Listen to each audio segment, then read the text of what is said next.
What's up, YouTube? Today I'm here to show you how to fix your battery terminal.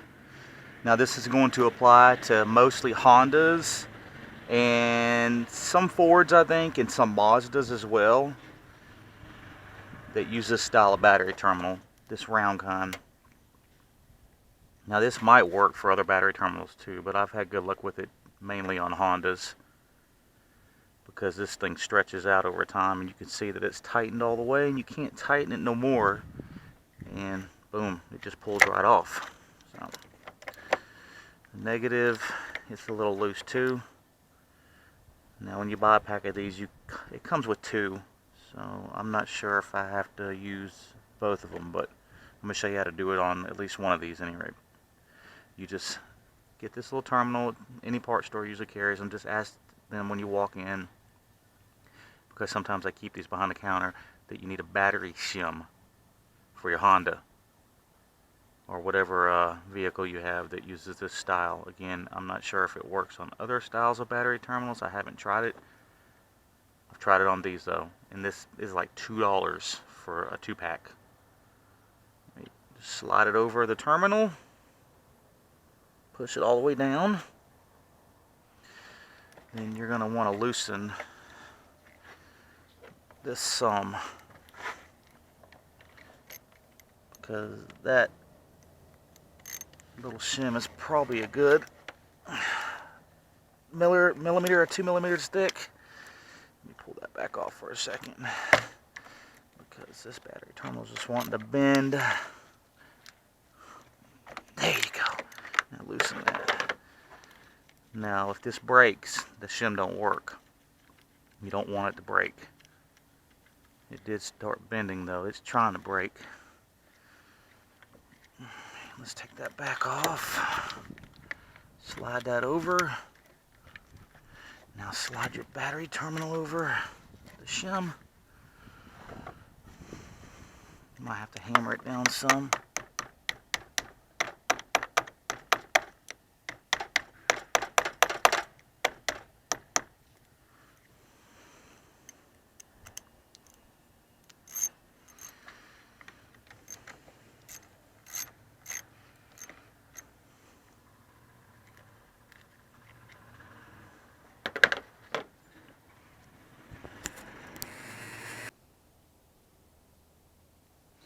What's up, YouTube? So I'm back. I was showing y'all my prior video before I cut it off.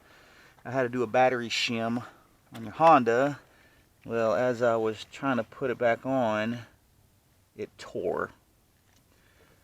So I'm going to show you method 2. I had to go back to the parts store and get this universal terminal. Luckily, there's enough length on this wire I can fix this. This is the preferred method, the shim, but it doesn't always work. And this is your positive little cover right here. It was already starting to break, but you'll have to break that off anyways whenever you do this repair. Could have saved that if the shim would have worked, but it's okay. It ain't gonna hit the hood. Any rate, I'm not even gonna take that shim out of there. I'm just gonna lay this back down on there so I have a good foundation to do this.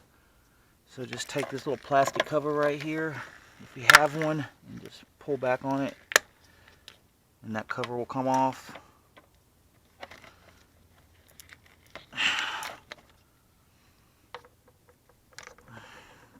Alright, now we're going to have to cut these cables off. Make sure you put safety glasses on. I always have safety glasses on because my camera is my safety glasses. The camera's built right into here. Alright, don't know if I ever told y'all that before. That might be sometimes why on my video you can't see certain things. I'm trying to work on that. But, you know, when I'm working on my job, I can't set up a tripod and everything, you know. I don't work at my own shop and have that much time. So I try to get the videos the best I can, but I'm doing this one at home, so I can take my time on it. Anyway, get you a Dremel. It's great on these wires. Cuts right through them. And it's battery operated. I don't need an air hose. Turn her on.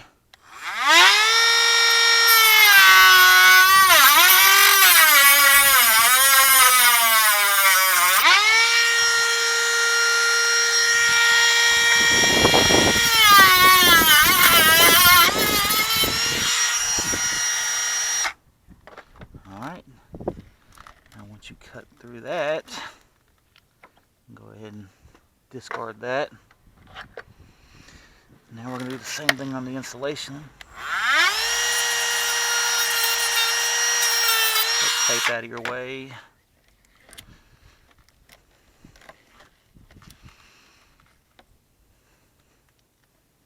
That way you can expose some more of the wire. Same down here.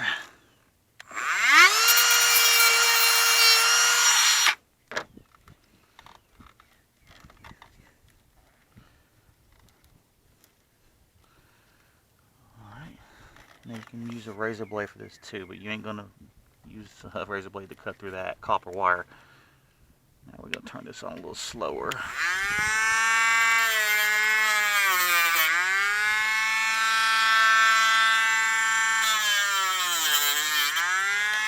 Just work around the insulation.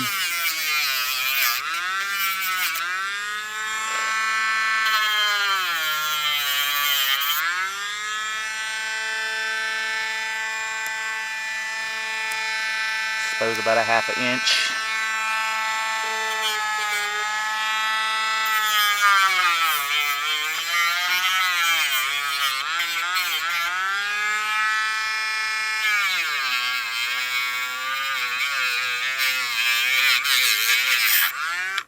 Alright.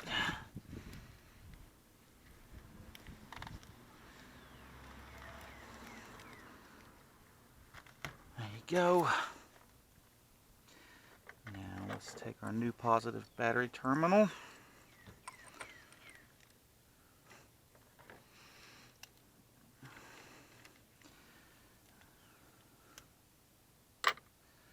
Just hammer it down on there.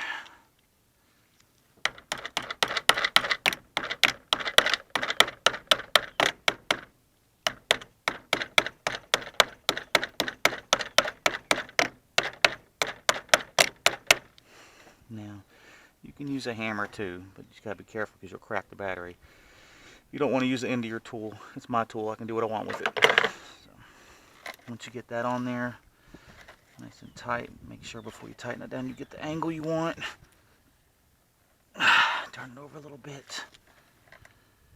Alright, that looks good. Now let's go ahead and tighten down this. It's a 13mm on these universals.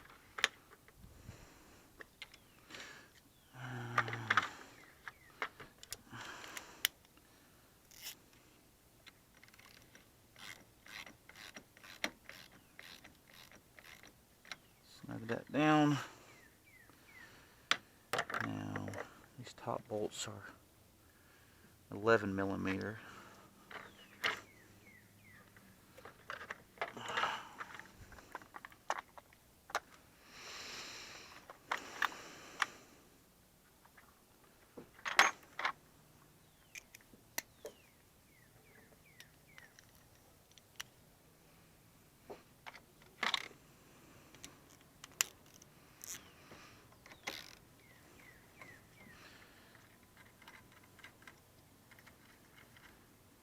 Alright, now take your wires and braid them together.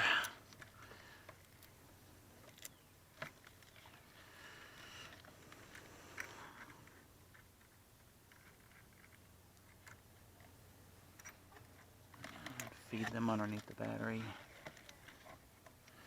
Take this all the way off. Sometimes you can do it without taking this all the way off. But these are thick. Now we're going to lay these bad boys down on there like that.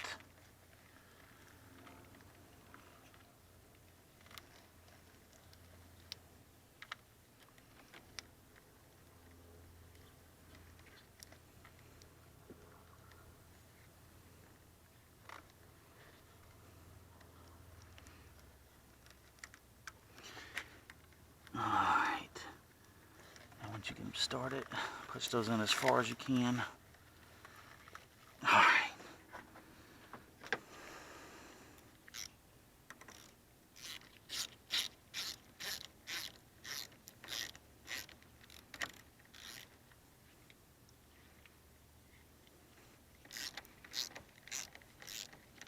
tighten these down real good, but not crazy tight, because this is lead. It breaks very easy.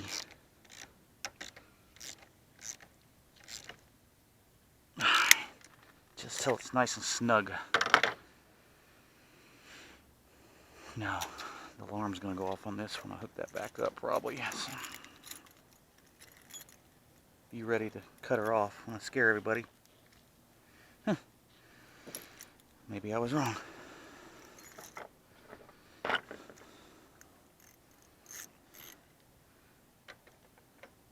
Let's hope this terminal doesn't do that too. Because I only bought one.